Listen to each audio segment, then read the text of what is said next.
The German version of the late-night show hosted by Harald Schmidt had a successful 18-year run until 2014, doing what all late-night shows should do, making fun of everything and everyone in an entertaining and intelligent way to enable the viewer to engage with the world around him.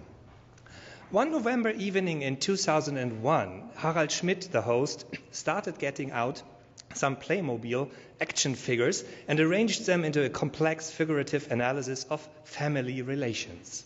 He staged William Shakespeare's play Hamlet in more or less 8 minutes on live TV.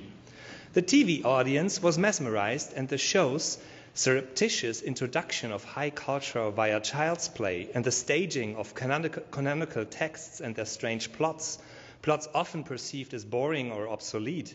This staging with action figures spawned an entire series of retellings that continue to this day to circulate on YouTube. You can find Theodor Storm's famous novella Der Schimmelreiter in 10 minutes, Oedipus in 10 minutes, Goethe's Faust Part 1 and 2 in 8. A complex work of literature and literary life in 8 minutes. That seems an impossible task. Yet I sense that Bill Gass would have embraced it as an intellectual exercise. How could he have resisted? I picture him giggling a little and already scribbling down the outlines for 8 minutes Gertrude Stein, 8 minutes Pierre de Ronsard, Henry James, John Donne, Danilo Quiche, William Gaddis, Robert Walser, Ludwig Wittgenstein, Ford Madox Ford, or 8 minutes for his beloved Rainer Maria Rilke. Were an 8-minute formula applied to his own canon, his temple of texts, I guess he would have simply done what he always did best, writing brilliant essays. He would have steered us through the floor plans of sentences, analyzing them and their architecture, explaining to us their significance until he had found the soul of the work of a particular author. Essay writing was, to Gass, like teaching, a unique way of engaging with texts and a mode for admiring literary genius. Former students of his here at Washington University, the translator Susan Bernofsky, for example, and the comparatist and editor Daniel Madin, praise Gass for his dazzling translations of poetry, such as those later published in Reading Rilke, and they fondly recall Gass's favorite Gertrude Stein sentence: "It looked like a garden, but he had hurt himself by accident." A sentence in your backyard like a flying saucer landing. It indeed needs an essay to be fully appreciated. An essay is, according to Gass, quote, unhurried. It browses amongst books. It enjoys an idea like a fine wine. It thumbs through things. It turns round and round upon its topic, exposing this aspect and then that, proposing possibilities, reciting opinions, disposing of prejudice, and even of the simple truth itself, as too undeveloped, not yet of an interesting age. Yes, simple is not the word that comes to mind if one thinks of reading Gass, but truth. Novelists and philosophers are both obsessed with language, writes Gass in one of his many gorgeous essay collections, this one titled Fiction and the Figures of Life. Both are composed of concepts, and in a way, both create worlds. Gass was both a novelist and a teacher of philosophy, as he often remarked, though I have to reconsider that after Mr. Rolland's wonderful remarks before, but he often remarks that he was a teacher of philosophy, not a philosopher. His love of language would not have allowed him to confine himself in the cage of systematic thinking and writing. Although he loved reading, teaching, and applying philosophical text, his real interest was always literature and the entanglement of the reader. He always saw a novel as a place where the mind of an author provides access to the minds of his readers, a house to live in for a while, to quote one of Bill Gass's most beloved books, The Poetics of Space by French philosopher Gaston Bachelard. As a writer, Gass was interested in places where language and thought could inform each other in search of the not-so-simple truth. The characters in The Tunnel, in Middle Sea, and in many of his best stories, Icicles is one of my personal favorites, all search for an escape. Quote, "His little house possessed him, it was true. He'd been cut to fit its walls, and Fender was bothered.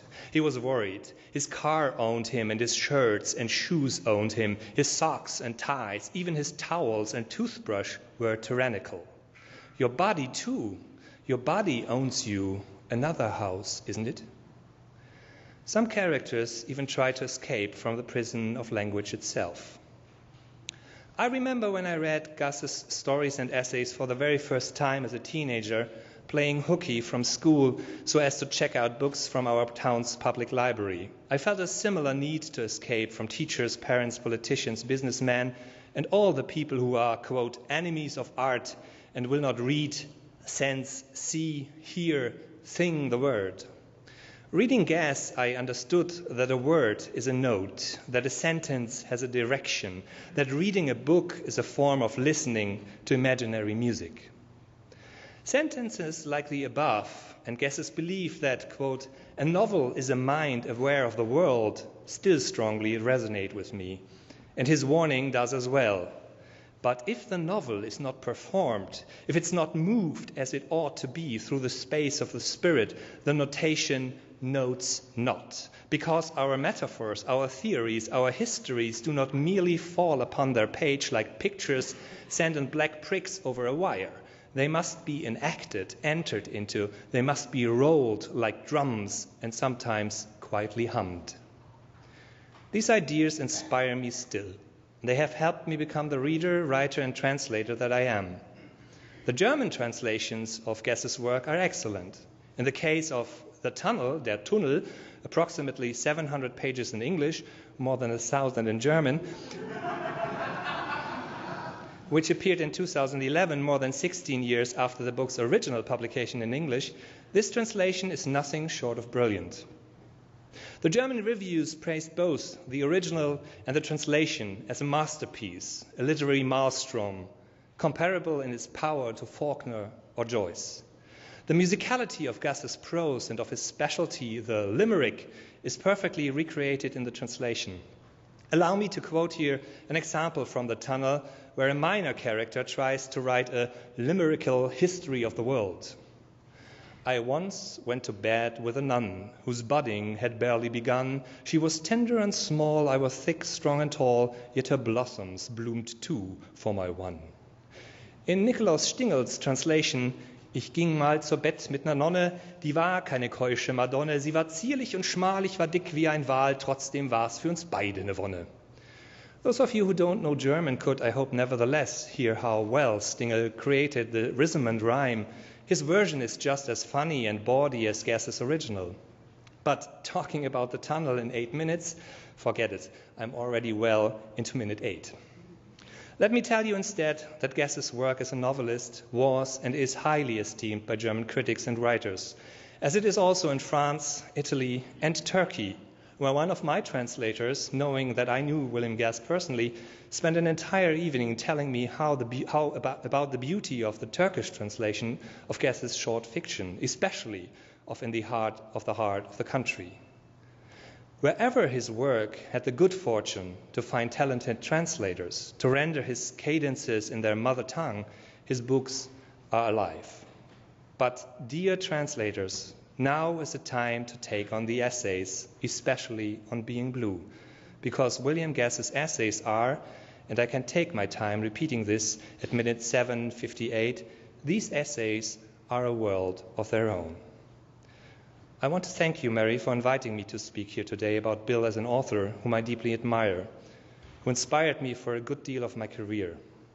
And as William Gess Fellow in Comparative Literature, I am grateful for the honor and distinct pleasure of helping Professor Lynn Tadlock to set the International Writers' Track in motion as part of a new tradition in his name. We must be ever grateful to William Gess for leading us to paradise. So many forms of paradise indeed, since he taught us that the power of literature lies not so much in its content, its twisted plots, or its ideas, but in the constant wonder that language creates for us. We will miss him, but we will read him, and we know that by opening one of his books, yet another conversation begins.